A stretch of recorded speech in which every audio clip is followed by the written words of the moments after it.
السلام عليكم ورحمة الله وبركاته. وزي ما تعودنا قبل ما نبدأ حكايتنا نصلي على رسول الله صلى الله عليه وسلم عليه أفضل الصلاة والسلام. قصة النهاردة وحكاية النهاردة شيقة جدا للغاية، يعني حاولوا تسمعوها للآخر، هتعجبكم كتير ومفاجآت كتير آخر الفيديو. بس أرجو من سيادتكم الاشتراك في القناة، تفعيل الجرس، ولايكات كتير وتعليق حلو كده من قلوبكم عشان الفيديو يوصل لأكبر عدد ممكن إن شاء الله تعالى. صاحبة الحكاية بتقول: أنا اسمي سارة، عمري 20 سنة، اتولدت وأنشأت في عيلة بسيطة، يعني ناس على قد حالهم خالص. هي البنت الوحيدة لجوز صبيان، يعني لها أخين غيرها. بتقول: ظروفنا المادية يعني على قدنا، أبويا شغال سواق في شركة وأمي ربة منزل. كان عندي حلم إن أنا لمّا أخُش الثانوية العامة أكون دكتورة أو صيدلانية. جِبت فعلًا مجموع حلو يعني في تانية ثانوي، وكنت نِفْسي أخُش علمي وأجيب منّه كُلّية طِب أو صيدلة، بس بابا قال لي: خلّي يعني اكتبي في الرغبات أو خلّيكِ أدبي، عشان أنا ما عنديش إمكانيات تساعد إن أنتِ تخُشّي طِب أو صيدلة، أصرف عليكِ في الجامعة. فعلًا حوّلت المسار من علمي لأدبي، وجِبت 95% وبقيت فرحانة وطايرة من الفرحة، ورُحت جريت على بابا قُلت له: تخيّل يا بابا أنا جِبت كام تقدير في الثانوية العامة في تالتة ثانوي؟ قال لي: كام يا حبيبة أبوكِ؟ قُلت له: 95%، أنا عايز أخُش كُلّية الألسن. قال لي: والله يا بنتي لو بوسعي لادخّلِك الكُلّية واصرف عليكِ، لكن أنتِ عارفة إن أنا دخلي واحد ومحدود ومش هاقدر أصرف على الجامعة. فعيّطت يعني ومات الحلم جوّايا، إن أنا كنت نِفْسي أبقى يعني أخُش الكُلّية اللي أنا باحبها وأتعلّم اللغات، بس يعني لقيت ظروف بابا ما تسمحش، فقُلت له: خلاص يا بابا اللي أنت شايفه. قال لي: طَب خلاص خُدي سنتين معهد وخلّصي عشان تشتغلي وتساعديني إن إحنا نعمل حاجة لجهازِك. فعلًا دخلت سنتين معهد فني، وبعدين خلّصت واشتغلت فعلًا في مول كبير. لمّا اشتغلت في مول كبير، صاحب المول ادّاني راتب في الأول مبدئي كويس، وبعد كده فوجئت بعدها بيومين أو ب3 أيام إن هو مزوّد الراتب، يعني مكبّر الراتب دونًا عن زمايلي. فأنا فرحت أوي إن ادّالي مبلغ يعني كويس، أو زوّد الراتب الشهري بتاعي أكتر من زمايلي. فأنا باقول له: والله أنا شكرًا لحضرتك أوي إن أنت زوّدت لي الراتب، أنا والله أنت مش عارف قد إيه أنا محتاجة الفلوس دي. لقيته رَد عليَّ وقال لي: أصل أنا مُعجب بيكِ وعايز أتجوّزِك. صاحب المول ده أكبر منّي يعني في عُمر 50 سَنة وأنا عندي 20 سَنة، ومتجوّز طبعًا ومخلِّف. قُلت له: إزاي إن أنا أتجوّز راجل قد أبويا وأكبر منّي ب30 سَنة وكمان متجوّز قبل كده؟ لأ، اسمح لي أنا مش موافقة. لمّا لقاني بارفض راح رفدني من الشغل ومشّاني، وادّى لي يا دوبك فلوس على راتبي القديم على قد الأيام اللي أنا اشتغلتها. طبعًا زعلت في الأول، قُلت يا رب، يعني أنا ما صدّقت إن الراتب يزيد، ييجي يحب إن يزوّدني راتب بمصلحة والآخر يطردني، يالّا خيرها في غيرها. رُحت دوّرت على شغل تاني، وربنا أراد إن أنا أشتغل في شغل تاني براتب يعني بسيط، بس قُلت الحمد لله قليلٍ كتير ولا كتيرٍ ممنوع. وفعلًا اشتغلت عشان أبدأ إن أنا أول ما ييجي لي أي فلوس أبدأ أجيب أي حاجة من جهازي، أو أساعد قرايبي على قد ما أقدر. ففوجئت لقيت بابا بيتصل عليّا وأنا في الشغل، لقيته بيقول لي: أنتِ فين؟ قُلت له: أنا في الشغل يا بابا. قال لي: حذّري فذّري، أنا عندي ليكِ مفاجأة حلوة أوي، أوي. قُلت له: خير يا بابا، إيه المفاجأة؟ فرّحني، ده أنا من زمان ما فرحتش. قال لي: جاي لِك عريس حلو أوي ومن عيلة وغني ومبسوط ومستواه المادي عالي جدًا، وكمان مهندس قد الدنيا. قُلت له: مهندس ومن عيلة كويسة وكل ده فيه هيبُص لي أنا يا بابا؟ ده أنا على باب الله وأنت تايه يعني؟ قال لي: بس في مشكلة صغيرة. قُلت له: إيه المشكلة دي؟ أنت كده هتصدمني. قال له: عنده إعاقة في دراعه اليمين، شِبه شلل أطفال أو شلل أطفال في دراعه. يعني دراعه ما بيتحركش. قُلت له: أيوه بقى عشان كده يعني رضا بحالنا، عشان هو عنده شلل أطفال رضا بحالنا. طب وعمره كمان كام سنة؟ قال لي: ما اكدبش عليكِ يا قلب أبوكِ، عنده 33 سنة. قُلت له: يعني كبير يا بابا وعنده شلل أطفال وبتقول لي اتجوّزيه؟ يا غُلبي يا غُلب عليّا. لأ يا بابا أنا مش موافقة، يعني كبير وعنده 33 سنة وكمان عنده إعاقة، إيه اللي يجبرني على كده؟ ده أنا لسه عندي 20 سنة. قال لي: والله كفاية مستواه المادي، وكمان هو مش هيطلب مننا أي حاجة، حتى بيقول شنطة الهدوم مش عايزة، أنا اللي هاشتريها لها. قُلت له: يا بابا بس صعب إن أنا أتجوّز واحد أكبر منّي ب بفرق يعني 13 سَنة، وفي نفس الوقت عنده إعاقة. يعني عايز اللي يخدمه، عايز اللي يساعده، انت بتتكلم في ايه؟ قال لي بس ايه، خلصي شغلك وتعالي ونبقى نتكلم. فعلا انا روحت البيت لقيت اهلي عمالين يضغطوا عليا ويحاولوا يقنعوني ان انا اوافق بالعريس ده عشان مستواي المادي عالي، وهم حسوا ان هو مش هيكلفني شيء ولا هيكلف اهلي حاجه، لغايه ما فوجئت ان مامة العريس واخده ميعاد مع اهلي هي وابنها وهيجوا عشان يشوفوني. انا في الوقت ده كنت رافضه تماما ان انا اطلع لهم، وقلت لهم الموضوع مرفوض من البدايه وانا مش عاجبني مواصفات العريس. س- فرق السن كبير وفي نفس الوقت الاعاقه ديت حرام عليا اظلم شباب واظلم نفسي، وكمان ايه اللي يجبرني على كده؟ المهم والدتي قالت لي معلش عشان خاطري ما تحرجناش قدام ام العريس والعريس، حاولي ان انت حتى لو هتطلعي بس جبر خاطر، ومش ضروري ان انت توافقي يا ست، ونبقى نقول لهم بعدها كل شيء اسمه ونصيب. طلعت فعلا وقعدت مع ام العريس والعريس، لقيت ام العريس بتقول لي الله بسم الله ما شاء الله انت جميله قوي، وفعلا انا ما شاء الله افوك الجمال. قلت لها الله يخليكي يا طنط. قالت لي ان انا ارتحت لك من اول ما شفتك، كفايه خجلك وادبك واخلاقك، واحنا لما سالنا عليكي قالوا بنت ما شاء الله حسن التربيه والاخلاق والتدين، فاحنا جينا على السيره الطيبه، وانا اتمناكي لابني. جيت ابص يم ابنها، هو فعلا يعني ايه عمره 33 سنة، بس شاب وسيم وجنتل كده في لبسه وشياكة، بس حسيت ان هو واخده الغرور والعظمة كده، قاعد متكبر ومتعظ متعظم كده ومش راضي يديلي وش، وكأني يعني ايه جاي مغلوب على امره. فببص كده لقيته فيه عنطزه كده، قلت يعني انت بتتعظم على ايه؟ مش كفايه ان انت جاي لي وانت كبير في السن؟ يعني ايه اللي مقعدك لغايه دلوقتي؟ اكيد ايه كبرك ده وان انت متعظم كده ده كان سبب رفض البنات ليك. ده كلام قلته في نفسي. وبعدين بقول لها خلاص يا طنط انا هستخير ربنا. فضلت مامته تصر عليا تقول لي ايه رايك في العريس، وتقول لي ابنها كل شويه تتكلم يا محمد، طب ما ايه رايك في العروسه؟ لا تمام. اللي انت شايفاه يا ماما. حسيت ان هو ولا بيديلي اي وجه ولا بيبص ناحيتي حتى. فطبعا الموضوع كان مضايقني قوي، مش كفايه ان انا طالعه غصب عني وكمان انت واخدك الغرور. المهم طنط قعدت تقول لي ليه يا ام العريس ايه رايك في محمد؟ قلت لها تمام يا طنط، سيبها لله وانا هحاول نستخير ربنا. قالت لي ان شاء الله يبقى في قبول يا بنتي، ويبقى ايه الخير من عند ربنا ويحصل النصيب. انا اتمناكي بصراحه لابني من ساعه ما شفتك وانت دخلت قلبي. قلت لها كل اللي يجيبه ربنا خير، انا هستخير ربنا وان شاء الله ابلغ والدتي ووالدتي تبلغك. وقمت قايمه. انا بيني وبينكم لا انا عايزه يعني استخير ربنا ولا حاجه، يعني انا رافضه المبدأ من بدايته. يعني مش مرتاحه للشخص، وبصراحه غروره وكبرياءه كده وهو قاعد ومتعنطص كده ومش راضي يديله وش، ده خلاني اخاف ان انا اوافق او ان انا حتى ادي رد في الموضوع ده. المهم دخلت اوضتي وانا اقول وانا في حيره ومتضايقه وحاسه ان الدنيا كلها اتقلبت على دماغي. لقيت والدتي بتقول لي ايه رأيك في العريس؟ انا شايفه ان هو وسيم وشكله صغير، يعني مش ان هو 33 سنة يعني مبهدل ولا مثلا باين عليه السن، ده شكله ما شاء الله امور وجميل وايه وجنتل في لبسه كده وهيئة. قلت لها فعلا كل المواصفات دي فيه، بس كفايه غرور وكبرياء، وده ما اداليش وش ولا بص ناحيتي زي اللي جاي مغصوب على امره. المهم قالت لي ايه وانت امي قالت لي ايه رايك؟ قلت لها والله انا ماليش رد ولا ليا راي، انا اصل الموضوع ده كله عكنن عليا وانا مش مرتاحه، ولو كلموك قول لهم هي استخاره ربنا وكل شيء اسمه نصيب. في الوقت ده ماما قالت لي ايه ما تستعجليش، انت كده بترفضي النعمه وهترفضي العريس الغني ده عمره ما هيتعوض، وانت لو رفضتي صدقيني هتقطعي على نفسك باب الجنه. وحاولت ان هي تضغط عليا. قلت لها يا ماما بس لو كلموك يقولي لهم كده الجواز بالاتفاق مش بالاكراه يا ماما، انا من جوايا مش مرتاحه. فوجئت لقيت تاني يوم مامته جايه وجايبه لي هدايا قيمه وجايبه لي لبس وجايبه لي يعني جميع انواع الشوكولاتات، وجايه بقى إيه ليا. فجايه بتقول لي انا عايزه اشوف، بتقول لي ماما انا عايزه اشوف البنوته العسوله. قلت لها ايه حاضر لحظه هنديها لك. المهم قابلتها قالت لي ازيك يا حبيبتي؟ قلت لها ازيك يا ماما يا طنط عامله ايه؟ قالت لي انا تمام، انت عامله ايه انتي؟ انا جيت وحبيت ان انا اشوفك بغض النظر يحصل نصيب او ما يحصلش نصيب، ده النصيب ده بتاع ربنا، بس انا بصراحه ارتحت لك امبارح ولقيت نفسي عندي ميول كده ان انا اجي اشوفك تاني واقعد اتكلم معاكي. بصراحه انا حبيت الكلام معاكي.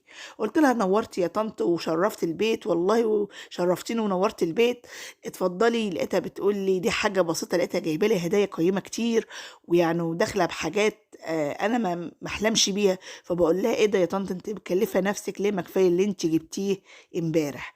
ده كتير عليا قوي. قامت قايله لي: لا كتير ولا حاجه يا بنتي، انا مش جايباهم عشان اغصبك توافق على ابني ولا حاجه، سواء حصل نصيب او ما حصلش نصيب، النبي قبل الهديه دي، هديه مني ليكي وانت زي بنتي. المهم لقيتها بتقول لي: انا نفسي انت عملتي ايه، استخرت ربنا؟ قلت لها: والله يا طنط ما اكدبش عليكي، انا لسه ما استخرتش ربنا. قامت قايله: طيب حاولي تستخيروا كده، طب انت يعني من جواكي قبول لابني ولا يعني؟ قمت انا حبيت اصارحها، قلت لها: بصراحه يا طنط، ابنك لما شفته لقيته مش ميال ليا كده وما بصليش بوش كده قبول، وبصراحه مغرور ومتكبر. قامت قايله: والله هو انت تشوفيه شكله مغرور ومتكبر، لكن والله لما تقربي منه وتعاشريه تلاقيه طيب وحنين وكل الصفات الحلوة كلها في ابني. والله هو بس وشه اللي كده، يمكن عشان محروج او عشان خايف لما يحصلش نصيب، لان هو راح اكتر لاكتر من عروسة وكانت بترفضه بسبب الاعاقة اللي في ايده، فجايز هو جاي وخايف ان هو يترفض، فمش راضي يرمي دلاله قوي، فخايف ان هو يرمي دلاله يترفض يتصدم، فعشان كده زي ما يكون مسبق الرفض قبل اي حاجة، عشان كده بيتعامل يعني بعدم زي ما يكون كده ان هو يعني بيقول لا مبالاة، بقى رفضت وافقت، هو انا كده كده متعود ان انا اترفض، فعشان كده مش راضي يعلق نفسه. لكن هو والله ابني والله طيب جدا وحنون، واللي في ايده مش ليه، وكريم جدا وكل الصفات الحلوة في ابني محمد. قمت انا قايله لها: والله يا طنط انا مش عارفه اقول لك ايه، بس انا اللي شفته امبارح يعني ما اداليش اشاره باي حاجه من كده، انا حسيت ان هو متكبر ومغرور وان هو يعني عنده عظمه في نفسه كده فانا ده خلاني اهيب منه. بالنسبه ان انت عارفه ظروفنا ان احنا على قدنا، فمش عايزه في يوم من الايام ان انا ارتبط بواحد يتكبر عليا ويقول لي انا مين وانت مين. قالت لي: لا والله ابدا، ده بالعكس، ده هو متواضع وحنين وطيب، وعمره ما بص لفرق الماديات دي خالص، اهم حاجه الدين والخلق ده بالنسبه لنا، لكن الفلوس بتروح وترجع. عامه انا اتمناكي في حياتي وانا حبيتك، ونفسي بجد ان ربنا يسخر الامور للخير وتبقي مرات ابني. ما تعرفيش انت لو وافقتي انا هعمل معاكي ايه، ده انا هجيب لك حته من السما لو طلتها. المهم مشت من هنا وانا قلت استخير ربنا، لقيت نفسي قرايبي عمالين يقولوا: يا بنتي تستهدي بالله، وافقي، وعلى اعاقه مقدور عليها، وكمان يعني ممكن كنت انت تبقي مكانه، وشلل الاطفال ده مش عيب، ده يعني هو ابتلاء من ربنا. وبدا يبصوا لي ان انا لو بص للنقطه ديت يبقى انا حرام عليه بظلمه، هو ما فيهوش حاجه تعيبه. لقيتهم كلهم مصرين ان انا وافق، قلت لهم: طب خلاص، على خيرة الله انا موافقه. راحوا بلغوا ماما زهره اللي هي تعتبر طنط بقى، اللي هي ام العريس، اللي اصبحت اقول لها: يا ماما العروسه موافقه. بقت فرحانه وطايره من الفرحه، وجايبه العريس وقامت جايبه لي احلى شبكه ولا في الخيال، جابت لي دهب ملت ايدي دهب، وجابت لي اللي في نفسي كله، ولقيتها دخلت على احلى مول، جابت لي احلى هدوم واحلى فستان للخطوبه، لمناسبه الخطوبه. وبقت محتاره تعمل لي ايه، ما هم شبعانين واغنياء او مبسوطين وعندهم شركات، غير ابنها مهندس وعنده ايه يعني شركه حلوه برضو في القاهره. المهم جابت لي كل اللي في نفسي ولقيتها بتقول لي ايه: انا والله هحاول ان انا طول ما فيا نفس ان انا اسعدك، وربنا يقدر ابني ويسعدك كمان. بس الخيبه بقى الكبيره والوكسه الكبيره او الكارثه ان هم طبعا الخطوبة والفرح، ما يعني الأيام ما تتعدش على الصوابع، كلها شهر على ما عملوا فترة الخطوبة، يعني الخطوبة بدأوا يستعدوا للجهاز والفرح، يا دوبك الموضوع ما خدش أكتر من شهر. تخيلوا عروسة تتخطب وتتجوز وتجهز كل ده في شهر، ما هم جاهزين وفلوسهم حاضرة.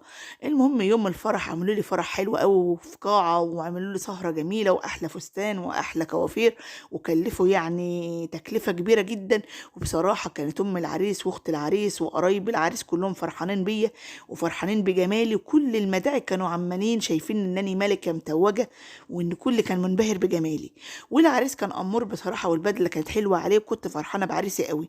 بس المشكلة إن لما الفرح خلص ودخلنا يعني عشة الزوجية والشقة بتاعتنا وغرفة النوم، فوجئت بكلام يعني كارثة، كلام بمعنى كارثة كارثة، كان يعني قتل كل حاجة حلوة جوايا. يعني أنا متجوزاه عشان خاطر ارضى اهلي وارضى قرايبي، عشان خاطر ظروفنا المعيشيه. وفي نفس الوقت كنت نفسي ان يبقى جوازي يكون فيه راحه بعد كده، وان مع العشره والالفه والمحبه يعني الامور معايا تتغير للاحسن.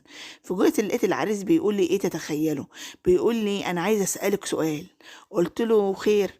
قال لي اقول لك قبل اي حاجه. قلت له ايه؟ قال لي ايه؟ غيري فستانك بس وعشان عايزك في كلمتين. لقيته بيسيب لي الاوضه. قلت له طب معلش انا مش هعرف اقلع الفستان، السوسته مش هطولها عشان افتحها. قام فاتح لي السوسته كده من غير ما يبص لي، وقام قايل لي ايه؟ اقلعي براحتك. رحت قلعت ولبست بيجامه بيضه جميله كده عليا. لقيته بيقول لي ايه؟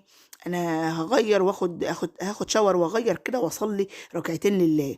قلت له وانا كمان ان شاء الله برضه هغير كده واخد شاور ايه ونصلي مع بعض ركعتين لله. فعلا دخلت خدت شاور ولبست اسدال الصلاه، ورحت له بنفسي. قلت له معلش يا محمد ممكن نصلي مع بعض ونبدأها كده ببركة ربنا، تبقى الإمام وأنا أصلي وراك.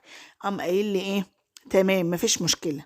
المهم صلينا، ولقيته بيقول لي ايه؟ انت جعانه؟ قلت له عادي يعني، كنت محروجه منه ووشي كان احمر ومكسوف قوي. قلت له زي ما انت عايز. المهم ايه؟ قال لي انا عندي كلمتين بس اقولهم لك قبل ما نبدا يومنا. قلت له ايه؟ اتفضل اتكلم. لقيته بيقول لي انت إيه؟ في سؤال محيرني. انت اتجوزتني ليه؟ انا عارف ان انت جميله وصغيره وعندك 20 سنه، ايه اللي هيجبرك تتجوزي واحد عنده 33 سنه ومعاق وعنده شلل اطفال الا اذا كنت باصه لفلوسه وطمعانه فيه؟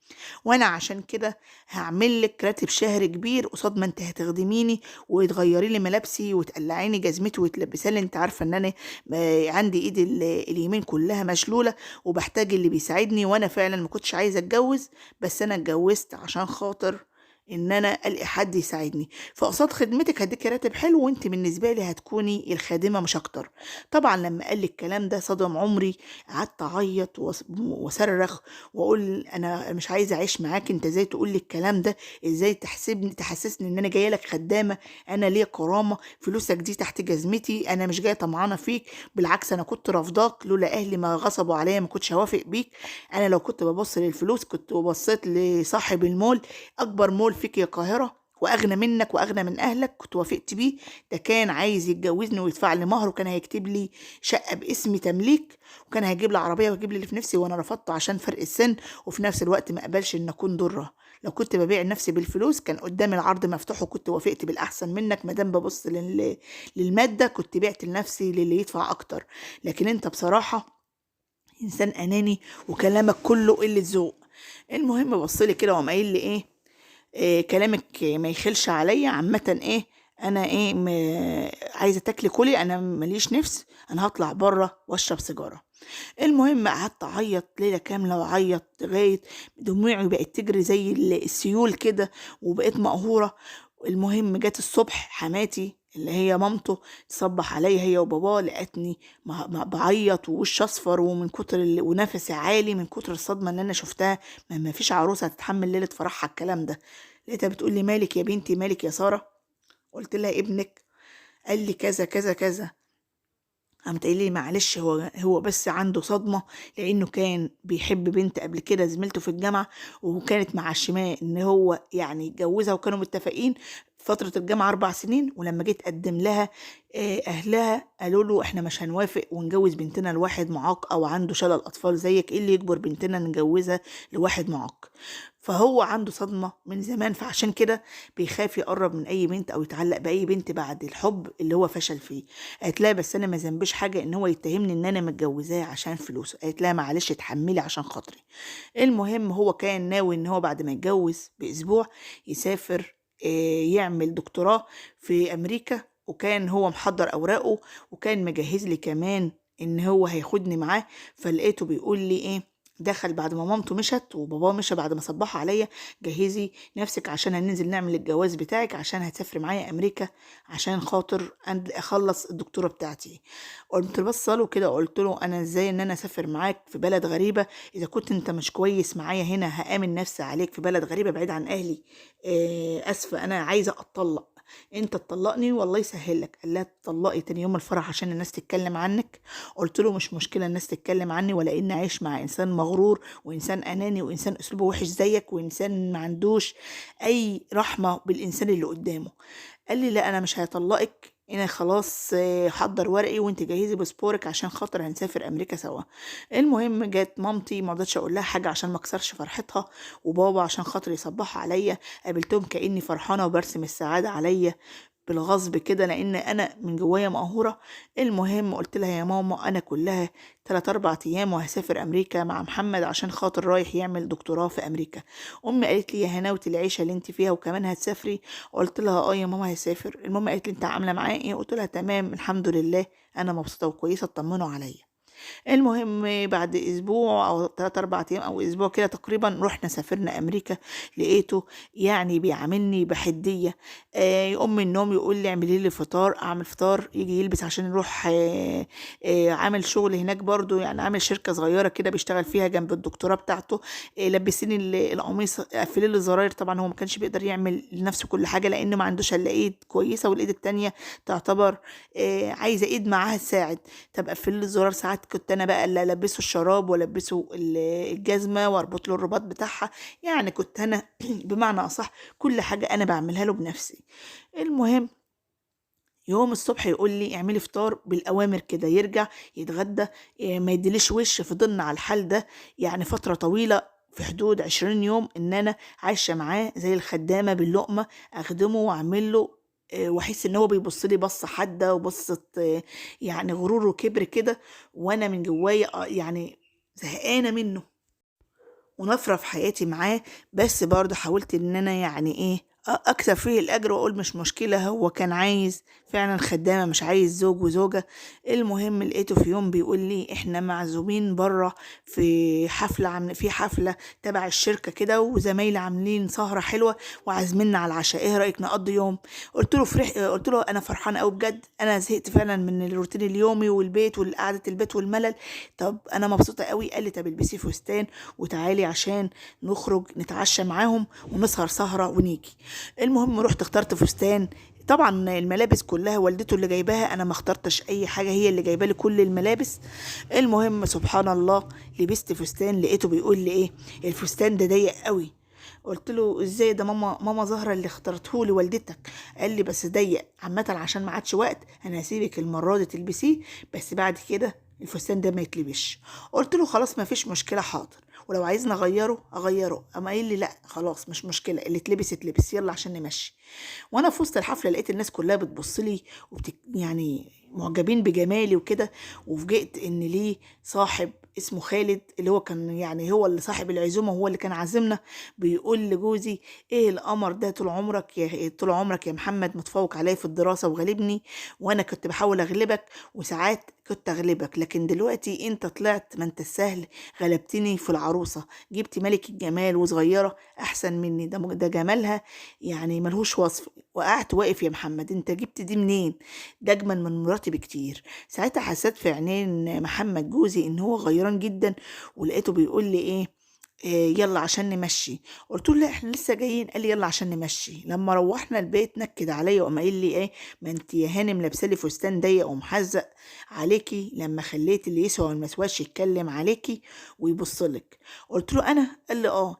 قابلني محمد يعني لما لقى صحابه او الناس بيبصوا له حس ان هو عنده عجز في ايده او عنده نقص، وان انا لافته الانظار، فحس بالغيره. فلقيته بيقول لي ايه انا اول مره واخر مره هخرجك. قلت له والله اللي انت شايفه، وعامه انت معكنن عليا ومجتش على الخروجه دي. انا عمري ما انكتب عليا الفرح، وطول عمري اللي في نفسي ما بقدرش احققه، وما جاتش على انك تخرجني يوم وتعكن عليا. عامه لو كانت هتبقى خروجاتنا بالعكنانه دي بلاش نخرج خالص.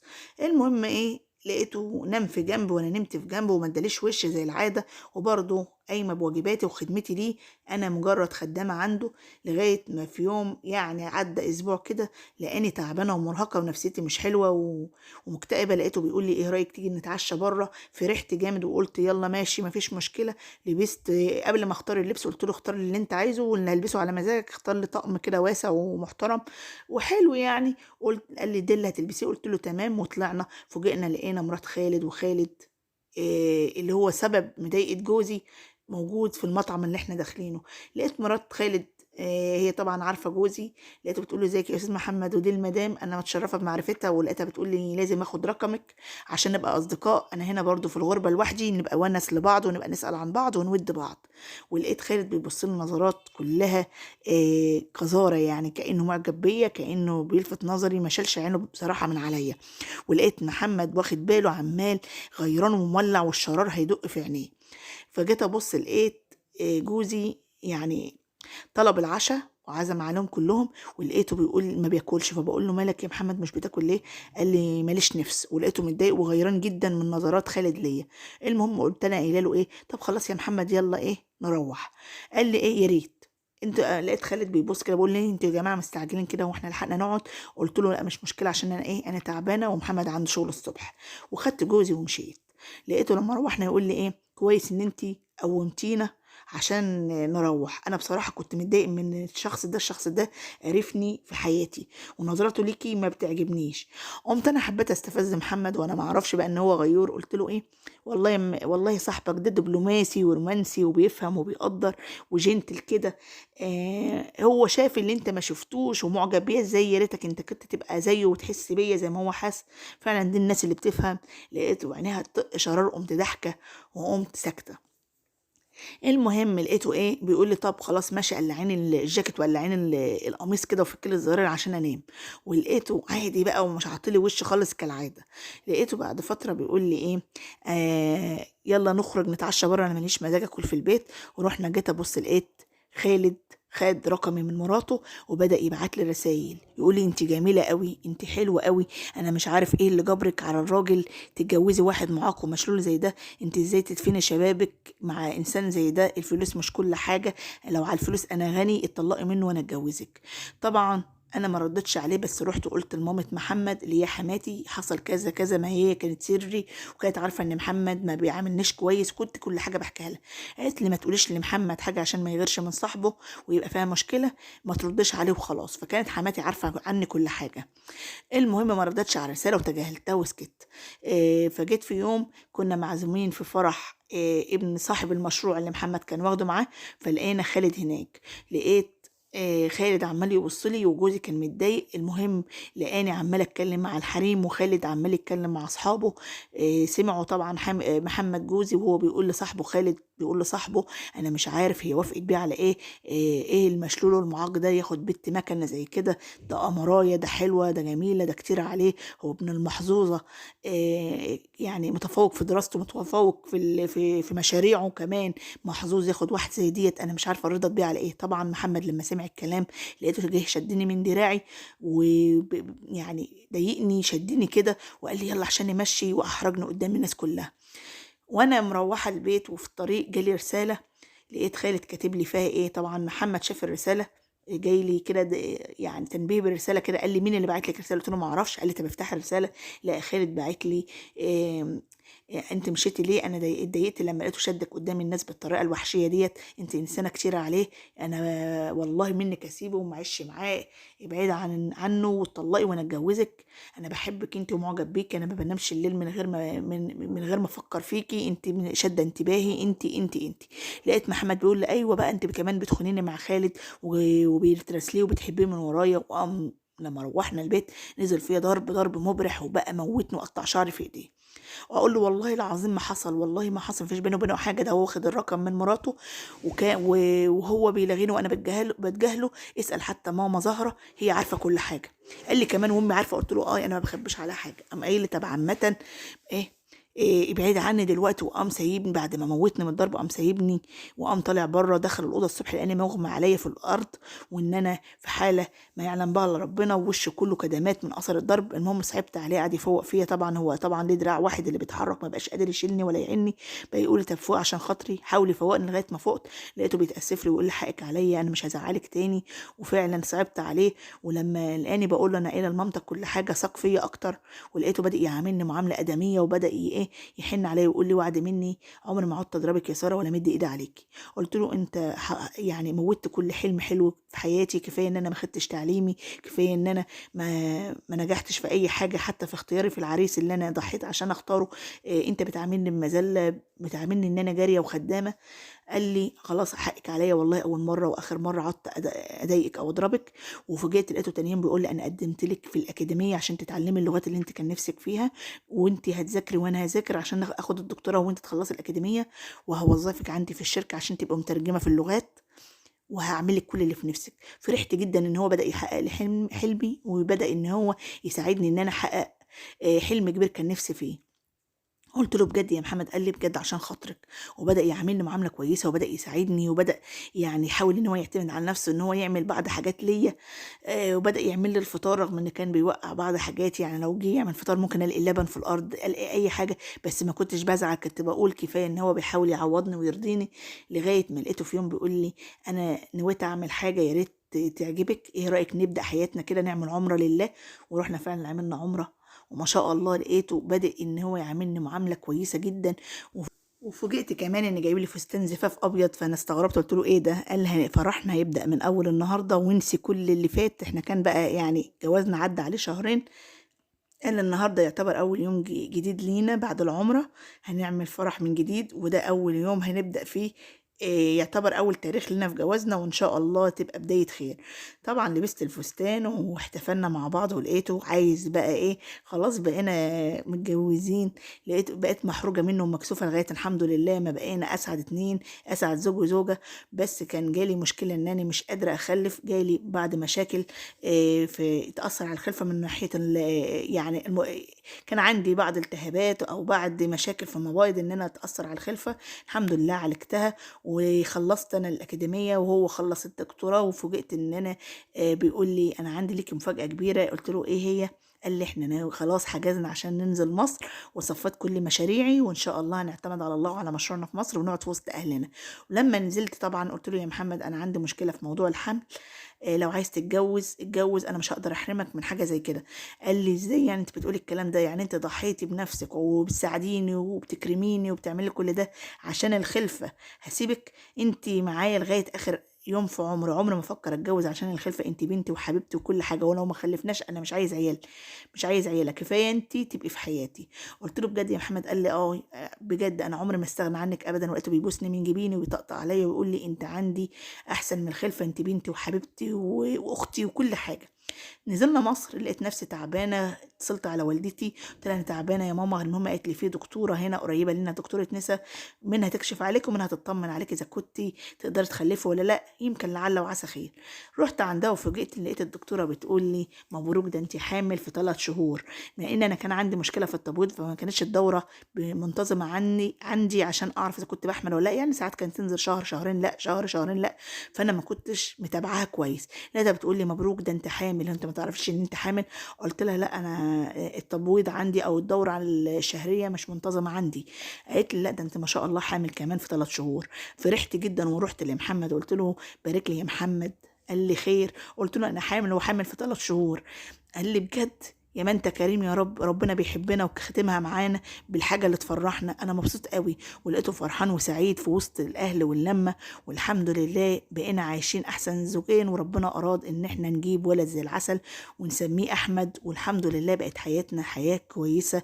ورضينا ان انا كنت انسانه راضيه بامر الله او ابتلاء الله، وصبرت مع جوزي فربنا عوضني بالمال والشهاده والخلفه. كل حاجه كان نفسي فيها اتحققت واحده واحده بعد صبر وبعد تعب في الاول، بس كان ربنا يعني جابر الخواطر وجبر في خاطري بالاخر. وكان جوزي معايا نعم الزوج الصالح والطيب والمحترم، لدرجه ان والدته بتقول لي محمد اتغير 180 درجه، بقى انسان بشوش واجتماعي وبيحب الناس وبقى ليه علاقات كتير حلوه مع الناس. انت عملتي فيه ايه يا ساره؟ قلت لها ده فضل ربنا عليا وفضل ربنا علينا، ان ربنا يجعلنا زوجين متصالحين متفاهمين، وده رضا ربنا والحمد لله.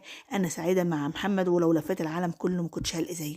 طبعا قصه جميله وشيقه، ما تنسوناش بقى في الاشتراك والدعم وتفعيل الجرس عشان يوصلكم كل جديد.